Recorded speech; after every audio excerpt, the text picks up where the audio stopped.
بسم اللہ الرحمن الرحیم۔ محترم ناظرین، کیا آپ جانتے ہیں کہ وہ کون سے چنے ہوئے لوگ ہیں جنہیں کائنات کا مالک رات کے اندھیرے میں خود پکارتا ہے؟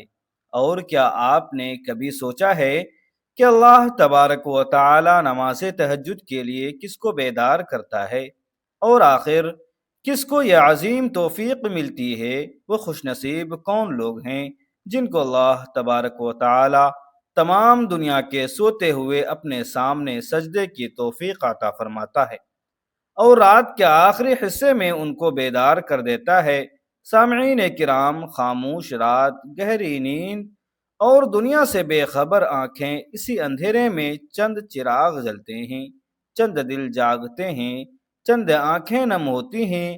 یہ وہ لوگ نہیں جن کی نیند ٹوٹ جاتی ہے، بلکہ یہ وہ ہیں جنہیں اللہ خود جگاتا ہے۔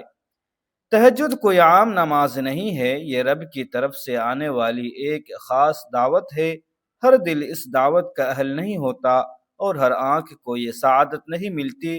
اگر آپ جاننا چاہتے ہیں کہ وہ کون سے خوش نصیب بندے ہیں جنہیں اللہ تبارک و تعالی رات کے آخری پہر اپنے سامنے کھڑا کرتا ہے، اور وہ کون سی نشانیاں ہیں جو بتاتی ہیں کہ اللہ آپ کو بھی بلانا چاہتا ہے، تو اس ویڈیو کو آخر تک ضرور دیکھیے۔ ممکن ہے یہ چند لمحے آپ کی پوری زندگی کا رخ بدل دے۔ آئیے 5 نشانیاں اور 5 علامتیں جن کے اندر ہوں، اور یہ 5 نشانیاں جو آپ کے اندر محسوس کریں تو یہ سمجھیں کہ اللہ تبارک و تعالی نے مجھے سجدے کی توفیق عطا فرمائی ہے۔ یہ اللہ تبارک و تعالی کی کرم نوازی، یہ اللہ کا فضل ہے کہ اس نے مجھے اپنے سامنے کھڑے ہونے کے لیے بیدار کیا ہے اور اپنے سامنے سجدہ کرنے کے لیے مجھے اٹھایا ہے۔ رات کے اس وقت میں جو ایک قبولیت کا وقت ہے، آئیے ایک ایک کو سمجھتے چلتے ہیں۔ اللہ تبارک و تعالی نے قرآن کریم کے اندر رات کے وقت کھڑے ہو کر نماز پڑھنے والوں کا تذکرہ فرماتے ہوئے فرمایا کہ رات کے کچھ حصے میں اپنے رب کے حضور تہجد کی نماز پڑھا کرو، یہ تمہارے لیے زائد نفر ہے، اور ممکن ہے کہ تمہارا رب تمہیں مقام محمود پر فائز کر دے۔ رات کے حصے میں نفل نماز جو نماز تہجد ہے، وہ مقام محمود تک یعنی اعلیٰ درجے پر پہنچنے کا ایک ذریعہ اور سبب ہے، اور جو اللہ تبارک و تعالی کی اس ترغیب پر اور اس بات پر عمل کرے گا کہ رات کے آخری حصے میں اٹھ کے اللہ کے سامنے کھڑا ہوگا تو اللہ تبارک و تعالی اس کے درجات کو بلند فرما دے گا۔ یہاں ایک بہت ہی قیمتی بات یاد آ گئی جو ہماری روح کو جھنجھوڑ دینے کے لیے کافی ہے۔ حضرت جنید بغدادی رحمۃ اللہ علیہ سے کسی نے پوچھا کہ حضور یہ بتائیے کہ تہجد میں اصل مزہ کیا ہے؟ تو آپ نے فرمایا کہ جب ساری دنیا سو رہی ہوتی ہے اور تم اپنے رب کے سامنے کھڑے ہو کر اپنی حاجتیں بیان کرتے ہو، تو اس وقت فرشتے بھی تمہارے لیے اللہ تبارک و تعالی سے رحمت کی دعا کرتے ہیں۔ یاد رکھیے کہ تہجد کی نماز اللہ کی طرف سے بندے کے لیے ایک انعام ہے جو صرف انہی کو دیا جاتا ہے جن سے اللہ راضی ہو جاتا ہے۔ یہ وقت ایسا ہے کہ جب دعا اور قبولیت کے درمیان کوئی پردہ باقی نہیں رہتا، اللہ اپنی شان کے مطابق آسمانی دنیا پر جلوہ افروز ہوتا ہے اور آواز لگاتا ہے کہ ہے کوئی پکارنے والا جس کی پکار میں سنوں، ہے کوئی حاجت مند جس کی حاجت میں پوری کروں۔ ذرا تصور کریں کہ کائنات کا شہنشاہ آپ کا منتظر ہے اور آپ خواب خرگوش کے مزے لے رہے ہیں۔ یہ نماز اللہ تبارک و تعالی کے خاص بندوں کو نصیب ہوتی ہے جنہیں وہ رات کے آخری پہر میں جگا دیتا ہے۔ سوال یہ ہے کہ اللہ تبارک و تعالی کن لوگوں کو اس کی توفیق سے نوازتا ہے؟ کون ہیں وہ لوگ جو اس وقت بیدار ہو جاتے ہیں؟ کون ہیں وہ لوگ جو اتنے خوش نصیب ہیں اور اتنے خوش قسمت ہیں؟ بہت سے لوگ سوچتے ہیں، چاہتے ہیں، لیکن پھر بھی انہیں یہ نماز نصیب نہیں ہوتی ہے۔ صرف وہ سوچتے ہی رہ جاتے ہیں، لیکن انہیں اس نماز کے پڑھنے کی توفیق تک نہیں ملتی۔ سب سے پہلے وہ بندہ جو اپنے دل کے اندر اس نماز تہجد کے پڑھنے کا پختہ ارادہ کر لیتا ہے، پکا ارادہ کر لیتا ہے، اور جس کا دل ٹوٹا ہوا ہو جو دنیا کی تکلیفوں سے، دنیا کی پریشانیوں سے، دنیا کے حالات سے جس کا دل ٹوٹ چکا ہو، جو ہار چکا ہو، جسے کچھ نظر نہ آ رہا ہو، صرف اس کے سامنے اس کا رب ہو۔ یہاں میں آپ کو ایک سچا اور سبق آموز واقعہ سناتا چلوں جو آپ کے ارادے کو ہمالیہ سے زیادہ مضبوط کر دے گا۔ ایک اللہ والے کا ذکر ملتا ہے جن سے کسی نے پوچھا کہ حضرت میں رات کو اٹھنا تو چاہتا ہوں مگر میری آنکھ نہیں کھلتی، کوئی ایسا نسخہ بتائیے کہ میں اللہ تبارک و تعالی کے سامنے کھڑا ہو سکوں۔ انہوں نے مسکرا کر فرمایا کہ اے شخص، تم دن میں اللہ کی نافرمانی چھوڑ دو، اللہ تمہیں رات کو اپنے سامنے کھڑا کر دے گا۔ یاد رکھیے، تہجد کی توفیق کوئی الارام نہیں دیتی، بلکہ اللہ تبارک و تعالی کی وہ محبت ہے جو بندے کو بستر سے کھینچ لاتی ہے۔ ایک اور بزرگ کا واقعہ ہے کہ وہ سخت سردی میں بھی تہجد نہیں چھوڑتے تھے۔ کسی نے پوچھا کہ اتنی ٹھنڈ میں آپ کیسے ہمت کرتے ہیں؟ تو انہوں نے رو کر جواب دیا کہ جب شہنشاہوں کا شہنشاہ پکار رہا ہو کہ ہے کوئی مجھ سے مانگنے والا، تو پھر ایک سچے عاشق کو نیند کیسے آ سکتی ہے؟ یہ وہی تڑپ ہے جو بندے کو عام سے خاص بنا دیتی ہے۔ جس کے دل میں یہ تڑپ پیدا ہو جائے، پھر فرشتے اس کے مصلے پر اس کا انتظار کرتے ہیں اور عرش والا اس کے سرگوشیوں کو سنتا ہے۔ یہ وہ مقام ہے جہاں بندہ زمین پر ہوتا ہے مگر اس کی پکار آسمانوں کے پردے چیر کر عرش الہی تک پہنچ جاتی ہے، اور اس کے دل میں پختہ ارادہ ہے کہ میں رات کے آخری حصے میں اٹھ کر اللہ کو مناؤں گا، اللہ کو راضی کروں گا، اور وہی رب ہے، وہی خدا ہے جو میری تمام تر تکلیفوں اور پریشانیوں کو دور کرنے پر قادر ہے۔ جس بندے کے دل میں پختہ ارادہ ہوگا اس بات کا کہ میں نماز تہجد کے لیے بیدار ہوں گا، تو یقینا اللہ تبارک و تعالی اس شخص کو اپنے لیے اپنے سامنے سجدہ کرنے کے لیے قبول فرما لیتا ہے اور اس کو سجدہ کرنے کی توفیق عطا فرما دیتا ہے۔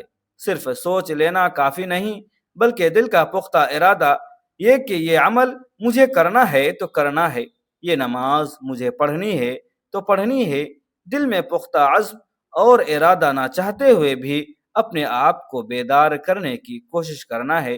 آنکھ تو کھل گئی ہے لیکن اب ہمت نہیں ہو رہی ہے اٹھنے کی، تو اس وقت فوراً اپنے نفس کو کنٹرول کر کے، اپنے نفس کو دبا کر، اپنی خواہشات کو ختم کر کے جو میٹھی نیند ہوتی ہے اس میٹھی نیند کو دبا کر اور فوراً اپنے بستروں کو چھوڑ دینا ہے۔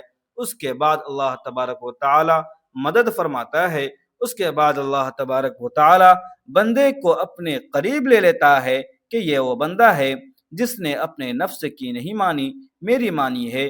یہ وہ بندہ ہے جس نے اپنی خواہشات پر عمل نہیں کیا، اس کا دل چاہ رہا تھا سونے کا لیکن یہ سویا نہیں، میرے سامنے کھڑا ہو گیا۔ تو اس بندے کی قسمت بدلنا شروع ہو جاتی ہے اور اللہ تبارک و تعالی اس کے حالات کو بدلنا شروع کر دیتے ہیں۔ دوسری چیز یہ ہے کہ بندہ اللہ تبارک و تعالی کے خوف سے اور اللہ تبارک و تعالی کے ڈر سے گناہوں سے نفرت رکھتا ہے۔ جس بندے کے دل میں گناہوں کی نفرت ہوگی، جو گناہوں سے نفرت رکھے گا، اللہ تبارک و تعالی اسے تہجد کی توفیق عطا فرما دے گا۔ گناہ یہ نہیں ہے کہ صرف زنا کر لیا، بلکہ گناہ بہت سارے ہیں۔ کسی پر ظلم کرنا، کسی کا برا چاہنا، کسی کے بارے میں برا سوچنا، کسی کی غیبت کرنا، کسی کی برائی کرنا، فرض نمازوں کو چھوڑ دینا، کسی کو تکلیف پہنچانا، کسی کے ساتھ دھوکہ دہی کرنا، کسی سے جھوٹ بولنا، ایسے بہت سارے گناہ ہیں۔ ماں باپ کی نافرمانی کرنا، چھوٹوں پر ظلم کرنا، کسی کا حق دبانا، کسی کا مال دبانا، تجارت میں، کاروبار میں، بزنس میں جھوٹ اور فراڈ کرنا، اسکیم کرنا، تو یہ سارے گناہ کبیرہ ہیں۔ اتنے سخت گناہ ہیں کہ اللہ تبارک و تعالی ان کی وجہ سے سخت ناراض ہو جاتا ہے اور بندے پر عذاب مسلط ہو جاتا ہے۔ تو گناہوں سے نفرت کوئی بھی چیز ہو، کوئی بھی ایسا عمل نہ کرے کہ جس سے اللہ تبارک و تعالی ناراض ہوتا ہو۔ پڑوسی کو تکلیف نہ دینا، اپنی زندگی کے روزمرہ کاموں کو دیکھے کہ مجھ سے کسی کو تکلیف نہ پہنچے، بس میرے ذریعے سے کسی کو نقصان نہ پہنچے، میں کسی کی غیبت نہ کروں، نہ کسی کے بارے میں برا سوچوں، کسی کو تکلیف نہ دوں، کسی کے درمیان لڑائی نہ کرواؤں۔ جو جس حالات میں ہے، جیسی زندگی گزار رہا ہے، مجھے ان سے کوئی مطلب نہیں۔ مجھے اپنی زندگی سے، مجھے اپنی آخرت سے، مجھے اپنی موت کی فکر ہے، اور میں اپنے اللہ تبارک و تعالی کو راضی کرنا چاہتا ہوں، اور میں اپنے ساتھ اپنے تمام دینی بھائیوں کو، اپنے تمام انسانوں کو اللہ کے قریب کرنے کی کوشش کروں گا۔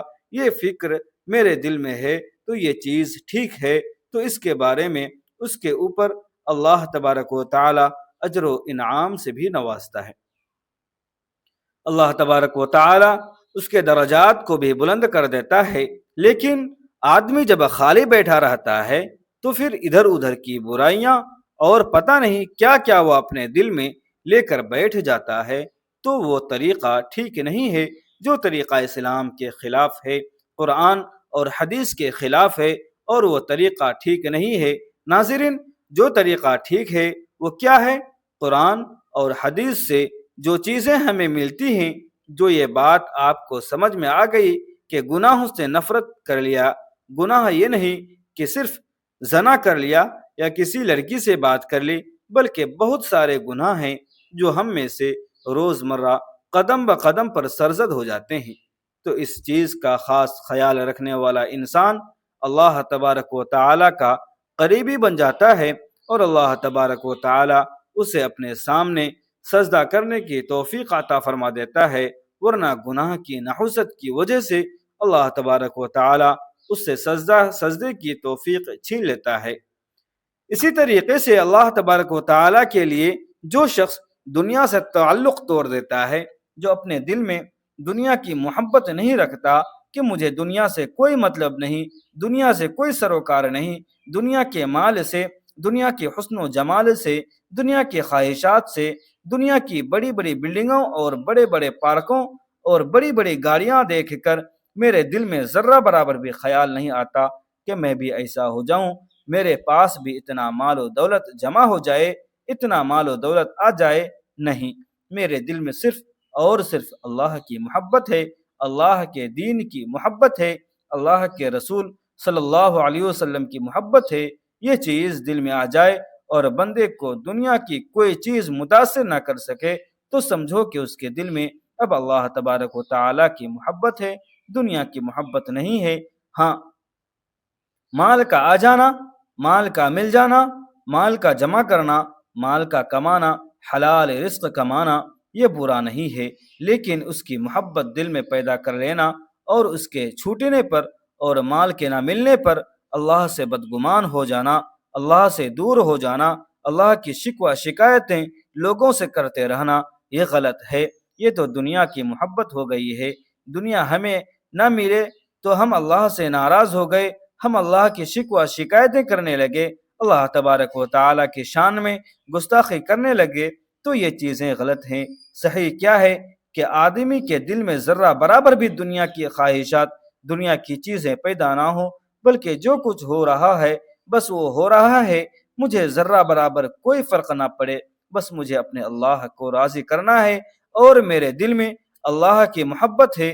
دنیا چھوٹ گئی ہے، کوئی غم نہیں، کوئی مال مجھے کمانا تھا، میں نے محنت کی لیکن مجھے نہیں ملا، کوئی بات نہیں، اس میں اللہ کی مرضی ہے، میری مرضی نہیں چل سکتی۔ تو اپنے دل سے دنیا کی محبت نکال کر اللہ تبارک و تعالیٰ کی محبت کو جو شخص اپنے دل میں بیٹھا لیتا ہے، تو اللہ تبارک و تعالیٰ اسے سجدے کی توفیق عطا فرما دیتا ہے۔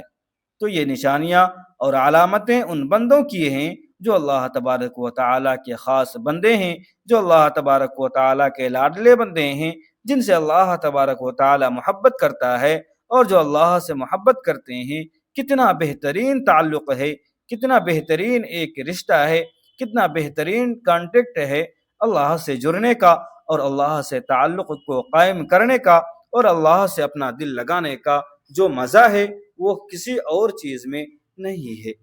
اسی طریقے سے جو شخص اپنی زندگی کے اندر قرآن کریم کی تلاوت کا اہتمام کرتا ہے، قرآن کریم کو پڑھتا ہے، قرآن سے دل لگاتا ہے، قرآن کریم سے محبت کرتا ہے، تو اللہ تبارک و تعالی اس شخص کو اپنا قریبی بنا لیتا ہے۔ جو شخص قرآن پڑھتا ہے، قرآن پر غور و فکر کرتا ہے، قرآن کی ایک ایک آیت کو سمجھنے کی کوشش کرتا ہے، تو اللہ تبارک و تعالی اسے اپنا قریبی بنا لیتے ہیں۔ وہ شخص اللہ تبارک و تعالی کے قریب ہوتا چلا جاتا ہے۔ قرآن کو ایک تو سنہری طور پر پڑھنا ہے، اور ایک قرآن کو سمجھ کر اور اس کے اوپر غور و فکر کر کے پڑھنا ہے کہ اس آیت میں اللہ تبارک و تعالی نے مجھے کیا کیا حکم دیا ہے اور مجھے کیا کرنا ہے۔ یہ جو قرآن کریم کے پڑھنے کا طریقہ ہے، یہ ہماری زندگی کو بدلنے والا طریقہ ہے۔ تو اللہ تبارک و تعالی اس کی زندگی کو بدلنا شروع کر دیتے ہیں، ان کی زندگی میں چینجنگ آ جاتا ہے۔ اللہ تبارک و تعالی اس بندے کو ترقی عطا فرما دیتا ہے، دنیا و آخرت کی کامیابی اس بندے کو عطا فرما دیتا ہے۔ تو میں نے آپ کے سامنے کچھ چیزیں رکھی ہیں اور کچھ باتیں رکھی ہیں کہ جو اللہ تبارک و تعالی کے خاص بندوں کی علامتیں ہیں اور ان کی شناخت ہے، جو اللہ کے خاص بندوں کی نشانیاں ہیں، جنہیں اللہ تبارک و تعالی توفیق عطا فرما دیتا ہے۔ تو وہ غیبت نہ کرنا، کسی کے بارے میں برا گمان نہ کرنا، جھوٹ نہ بولنا، دھوکہ دہی نہ کرنا، فراڈ نہ کرنا، کسی پر ظلم اور تکلیف نہ پہنچانا۔ تو یہ وہ چیزیں ہیں کہ اگر ہم ان کو چھوڑ دیں گے تو اللہ تبارک و تعالی ہمیں اپنے سجدے کے لیے قبول فرما لے گا، رات میں اٹھنا آسان کر دے گا، تہجد کے لیے بیدار ہونا آسان کر دے گا۔ اللہ تبارک و تعالی ہمارے لیے بہت زیادہ آسان کر دے گا۔ محترم ناظرین، آخر میں بارگاہ خداوندی میں دعا گو ہے کہ اے اللہ، اے ہمارے پروردگار، ہمیں ان خوش نصیب بندوں میں شامل فرما جنہیں تو خود رات کے آخری پہر جگاتا ہے۔ اے ہمارے مولا، دلوں کو اپنی محبت سے بھر دے، ہماری آنکھوں کو آنسوؤں کی لذت عطا فرما اور ہمیں اپنے سامنے سجدہ کرنے والا بنا دے۔ آمین یا رب العالمین۔ ناظرین، اگر یہ باتیں آپ کے دل کو چھو گئی ہوں، اگر آپ کے دل میں اللہ تبارک و تعالی کی طرف لوٹنے کا جذبہ جاگا ہو، تو اس ویڈیو کو لائک ضرور کیجیے تاکہ یہ پیغام مزید دلوں تک پہنچ سکے۔ اپنے دوستوں اور رشتہ داروں کے ساتھ ضرور شیئر کیجیے، شاید کسی کی زندگی میں یہ بات ہدایت کا سبب بن جائے۔ اور کمنٹ میں اپنی رائے، احساسات یا دعاؤں کی درخواست ضرور لکھیے تاکہ ہم سب ایک دوسرے کے لیے دعا گو بن سکے، خصوصاً اپنے رزق میں وسعت اور کشادگی کے لیے۔ اللہ تبارک و تعالیٰ کے 99 بابرکت ناموں میں سے کوئی ایک نام کمنٹ سیکشن میں ضرور ٹائپ کریں۔ ناظرین، ملتے ہیں پھر کسی اگلی ویڈیو میں، تب تک کے لیے اجازت دیجیے۔ خدا حافظ۔ السلام علیکم ورحمۃ اللہ وبرکاتہ۔